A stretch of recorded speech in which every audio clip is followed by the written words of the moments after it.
Miss Murphy here again. I'm going to be reading Chapter 7, The Sorting Hat.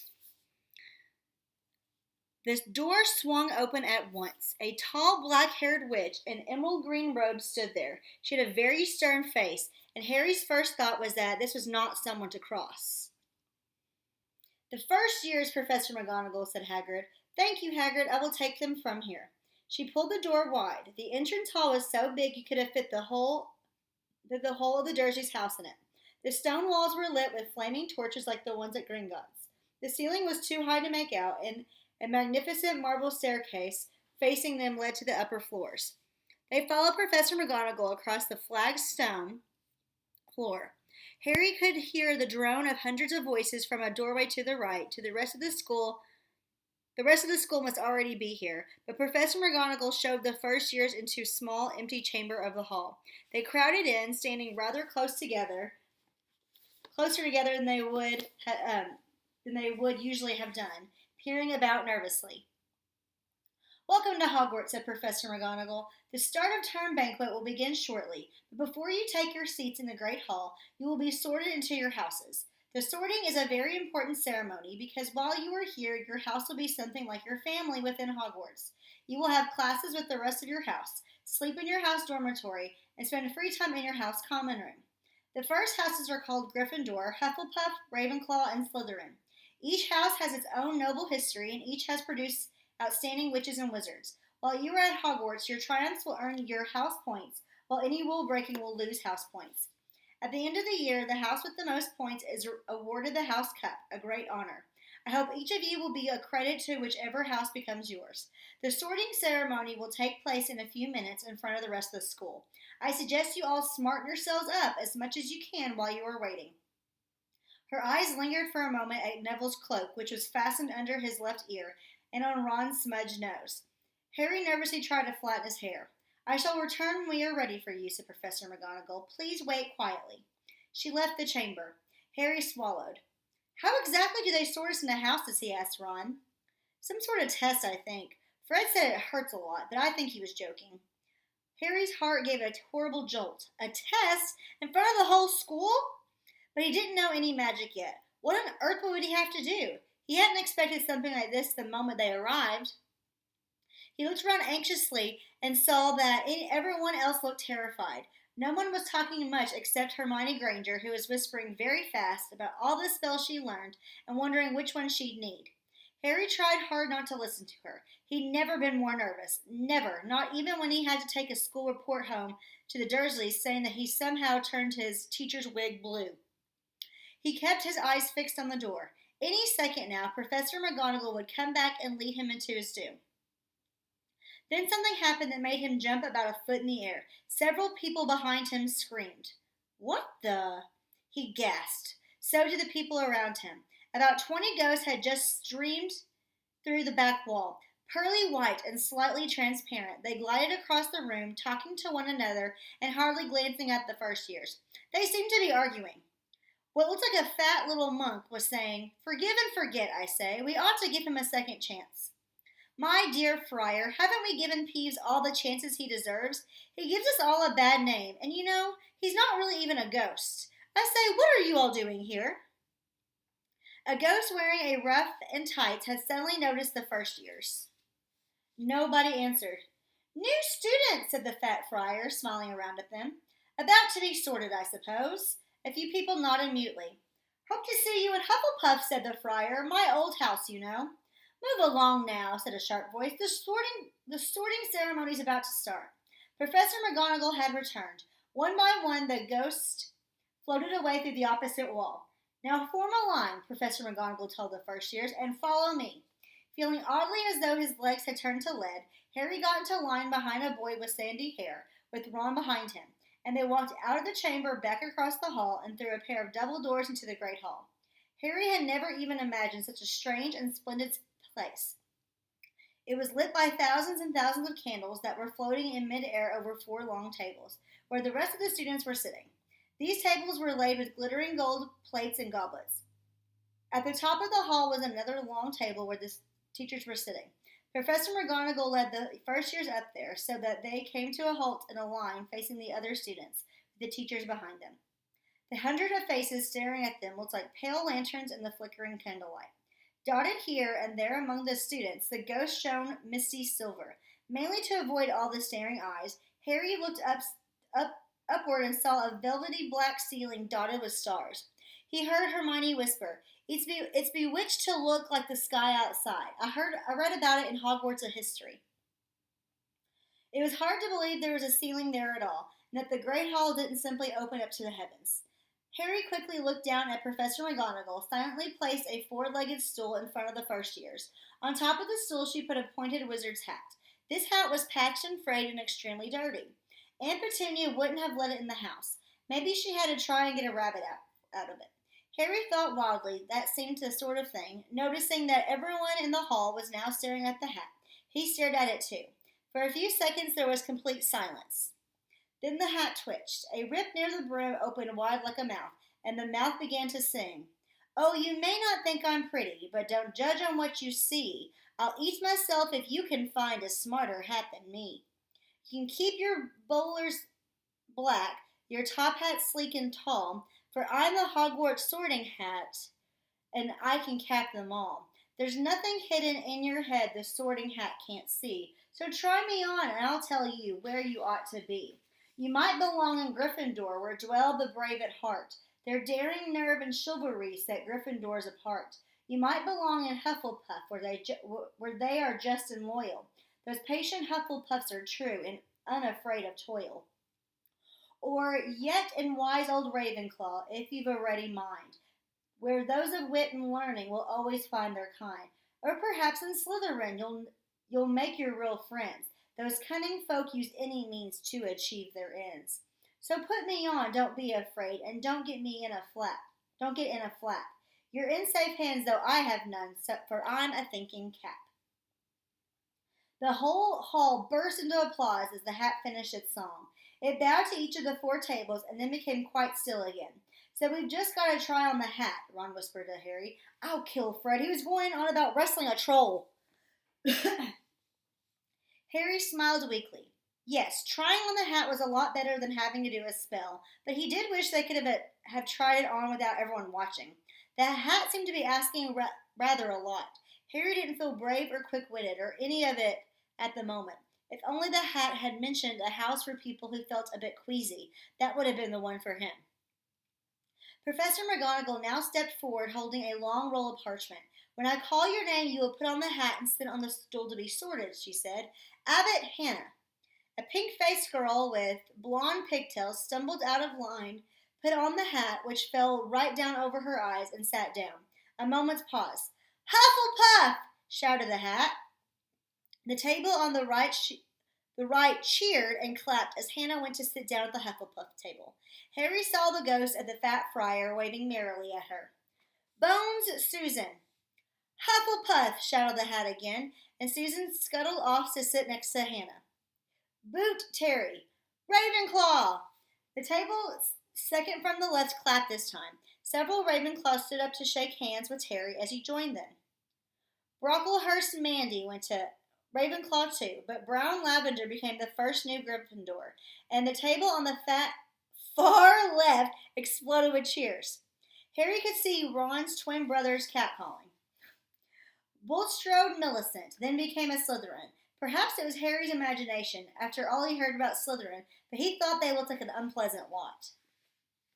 He was starting to feel definitely sick now. He remembered being picked for teams during gym at his old school. He had always been last to be chosen, not because he was no good, but because no one wanted Dudley to think they liked him. Finch Fletchley Justin, Hufflepuff. Sometimes Harry noticed the hat shouted out the house at once, but at other times it took a while to decide. Finnegan Seamus, the sandy-haired boy next to Harry in the line, sat on the stool for almost a whole minute before the hat declared him a Gryffindor. Granger Hermione. Hermione almost ran to the stool and jammed the hat eagerly on her head. "Gryffindor!" shouted the hat. Ron groaned. A horrible thought struck Harry, as horrible thoughts always do when you're very nervous. What if he wasn't chosen at all? What if he just sat there with the hat over his eyes for ages, until Professor McGonagall jerked it off his head and said it had obviously been a mistake, and he'd better get back on the train? When Neville Longbottom, the boy who kept losing his toad, was called, he fell over on his way to the stool. The hat took a long time to decide with Gryffindor. When it finally shouted, The hat took a long time to decide with Neville. When it finally shouted, Gryffindor! Neville ran off still wearing it and had to jog back amid laughter to give it to MacDougal Merrig. Malfoy swaggered forward when his name was called and got his wish at once. The hat had barely touched his head when it screamed, Slytherin! Malfoy went to join his friends Crabbe and Goyle, looking pleased with himself. There weren't many people left now. Moon, Knott, Parkinson, and then a pair of twin girls, Patil and Patil, then Perks, Sally Ann, and then, at last, Potter Harry. As Harry stepped forward, whispers suddenly broke out like little hissing fires all over the hall. Potter, did she say? The Harry Potter? The last thing Harry saw before the hat dropped over his eyes was the hall full of people craning to get a good look at him. Next second, he was looking at the black inside of the hat. He waited. Said a small voice in his ear. Difficult. Very difficult. Plenty of courage, I see. Not a bad mind either. There's talent. Oh, my goodness, yes. And a nice thirst to prove yourself. Now that's interesting. So where shall I put you? Harry gripped the edges of the stool and thought, Not Slytherin, not Slytherin. Not Slytherin, eh? Said the small voice. Are you sure? You could be great, you know. It's all here in your head, and Slytherin will help you on the way to greatness. No doubt about that. No? Well, if you're sure, better be Gryffindor! Harry heard the hat shout the last word to the whole hall. He took off the hat and walked shakily toward the Gryffindor table. He was so relieved to have been chosen and not put in Slytherin, he hardly noticed that he was getting the loudest cheer yet. Percy, the prefect, got up and shook his hand vigorously, while the Weasley twins yelled, We got Potter! We got Potter! Harry sat down opposite the ghost in the rough he'd seen earlier. The ghost patted his arm, giving Harry the sudden horrible feeling he just plunged into a bucket of ice-cold water. He could see the high table properly now. Excuse me. At the end nearest him sat Hagrid, who caught his eye and gave him the thumbs up. Harry grinned back. And there, in the center of the high table, in a large gold chair, sat Albus Dumbledore. Harry recognized him at once for the card he'd gotten out of the chocolate frog on the train. Dumbledore's silver hair was the only thing in the whole hall that shone as brightly as the ghost. Harry spotted Professor Quirrell, too, the nervous young man from the Leaky Cauldron. He was looking very peculiar in a large purple turban. And now there were only 4 people left to be sorted. Thomas Dean, a boy taller than Ron, joined Harry at the Gryffindor table. Turpin Lisa became a Ravenclaw, and then it was Ron's turn. He was pale green now. Harry crossed his fingers under the table, and a second later the hat had shouted, Gryffindor! Harry clapped loudly with the rest as Ron collapsed into the chair next to him. Well done, Ron. Excellent, said Percy Weasley pompously across Harry as Zabini Blaze was made a Slytherin. Professor McGonagall rolled up her scroll and took the sorting hat away. Harry looked down at his empty gold plate. He had only just realized how hungry he was. The pumpkin pasties seemed ages ago. Albus Dumbledore had gotten to his feet. He was beaming at the students, his arms open wide, as if nothing could have pleased him more than to see them all there. Welcome, he said. Welcome to a new year at Hogwarts. Before we begin our banquet, I would like to say a few words, and here they are. Nitwit, blubber, oddment, tweak. Thank you. He's a strange fellow. He sat back down. Everyone clapped and cheered. Harry didn't know whether to laugh or not. Is he a bit mad? He asked Percy uncertainly. Mad, said Percy airily. He's a genius. Best wizard in the world. But yeah, he's a bit mad. Potatoes, Harry? Harry's mouth fell open. The dishes in front of him were now piled with food. He had never seen so many things he liked to eat on one table. Roast beef, roast chicken, pork chops, and lamb chops. Sausages, bacon and steak, boiled potatoes, roast potatoes, fries, Yorkshire pudding, peas, carrots, gravy, ketchup, and for some strange reason, peppermint humbugs. The Dursleys had never exactly starved Harry, but he'd never been allowed to eat as much as he liked. Dudley had always taken anything that Harry really wanted, even if it made him sick. Harry piled his plate with a bit of everything except the peppermints and began to eat. It was all delicious. That does look good, said the ghost in the rough sadly, watching Harry cut up his steak. Can you? I haven't. Can't you?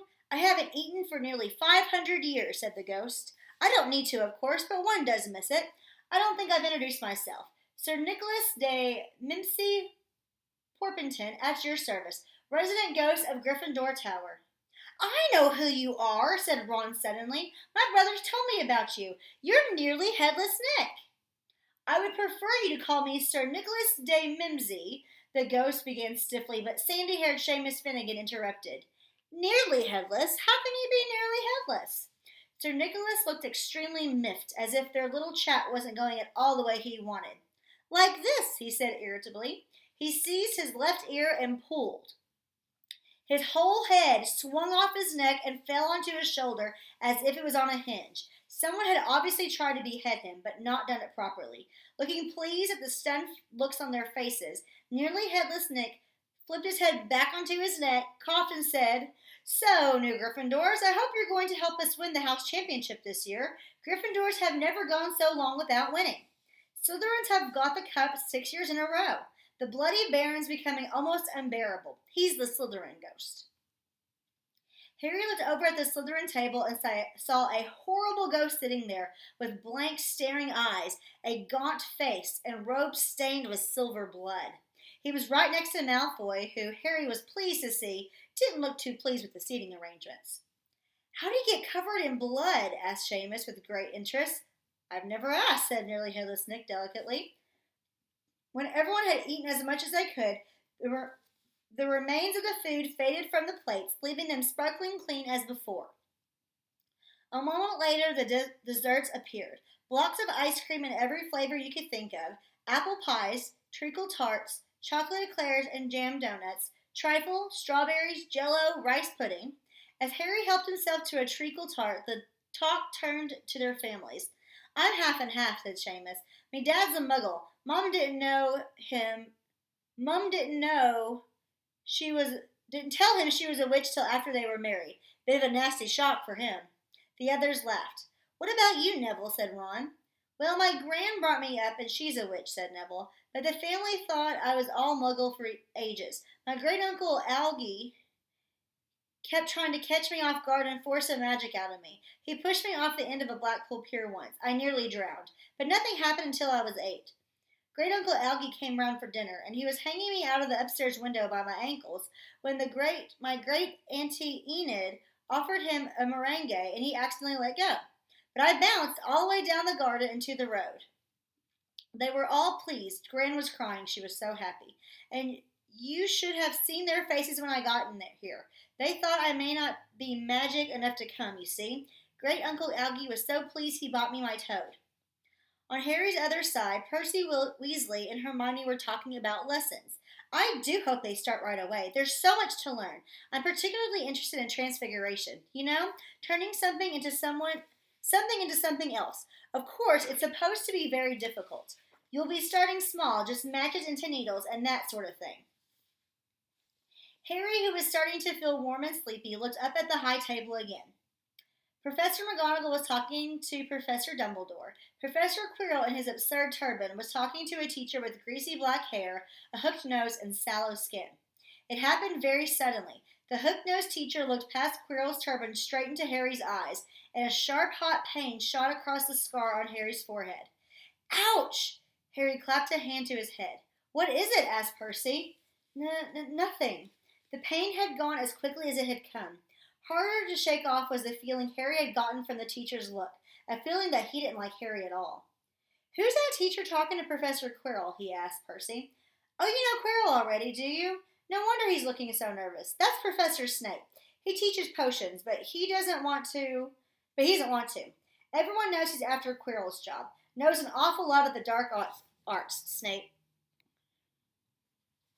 Harry watched Snape for a while, but Snape didn't look at him again. At last the desserts too disappeared, and Professor Dumbledore got to his feet again. The hall fell silent. Ahem, just a few more words that we are all fed and watered. I have a few start of term notices to give you. First years should note that the forest on the grounds is forbidden to all pupils, and a few of our older students would do well to remember that as well.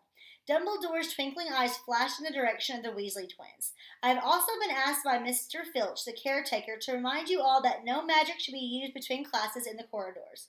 Quidditch trials will be held in the second week of the term. Anyone interested in playing for their house team should contact Madam Hooch. And finally, I must tell you that this year, the third floor corridor on the right-hand side is out of bounds to everyone who does not wish to die a very painful death. Harry laughed, but he was one of the few who did. He's not serious, he muttered to Percy. Must be, said Percy, frowning at Dumbledore. He's odd, because he usually gives us a reason why we're not allowed to go somewhere. The forest is full of dangerous beasts. Everyone knows that. I do think he may have told us prefects, at least. And now, before we go to bed, let us sing the school song, cried Dumbledore. Harry noticed that the other teachers' smiles had become rather fixed. Dumbledore gave his wand a little flick, as if he was trying to get a fly off the end, and a long golden ribbon flew out of it, which rose high above the tables and twisted itself snake-like into words. Everyone pick their favorite tune, said Dumbledore, and off we go. And the school bellowed, Hogwarts, Hogwarts, Hoggy, Hoggy, Hogwarts, teach us something, please. Whether we be old or bald or young with scabby knees, our hearts could do with filling with some interesting stuff. Now they're bare and full of air, dead flies and bits of fluff. So teach us things worth knowing. Bring back what we forgot. Just do your best, we'll do the rest, and learn until our brains all rot. Everyone finished the song at different times. At last, only the Weasley twins were left singing along to a very slow funeral march. Dumbledore conducted their last few lines with his wand, and when they had finished, he was one of those who clapped loudest. Ah, music, he said, wiping his nose, a magic beyond all we do here. And now bedtime. Off you trot. The Gryffindor first years followed Percy through the chattering crowds, out of the great hall and up the marble staircase. Harry's legs were like lead again, but only because he was so tired and full of food. He was so sleepy even to be surprised that the people in the portraits along the corridors whispered and pointed as they passed, or that twice Percy led them through doorways hidden behind sliding panels and hanging tapestries. They climbed more staircases, yawning and dragging their feet, and Harry was just wondering how much further they had to go when they came to a sudden halt. A bundle of walking sticks were floating in midair ahead of them, and as Percy took a step toward them, they started throwing themselves at him. Peeves! Peeves, Percy whispered to the first years. A poltergeist. He raised his voice. Peeves, show yourself. A loud, rude sound like the air being let out of a balloon answered.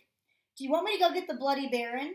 There was a pop, and a little man with wicked dark eyes and wide mouth appeared, floating cross-legged in the air, clutching the walking sticks. Oh, he said with an evil cackle. Ickle firsties, what fun! He swooped suddenly at them. They all ducked. Go away, Peeves, or the Baron will hear about this. I mean it, barked Percy. Peeves stuck out his tongue and vanished, dropping the walking sticks on Neville's head. They heard him zooming away, rattling coats of armor as he passed. You want to watch out for Peeves, said Percy, as they set off again. The Bloody Baron's the only one who can control him. He won't even listen to us prefects. Here we are. At the very end of the corridor hung a portrait of a very fat woman in a pink silk dress. Password, she said. Caput Draconus, said Percy, and the portrait swung forward to reveal a round hole in the wall. They all scrambled through it. Neville needed a leg up and found themselves in the Gryffindor common room, a cozy round room full of squashy armchairs. Percy directed the girls toward one door to the dormitory, and the boys through another. At the top of a spiral staircase, they were obviously in one of the towers. They had found their beds at last.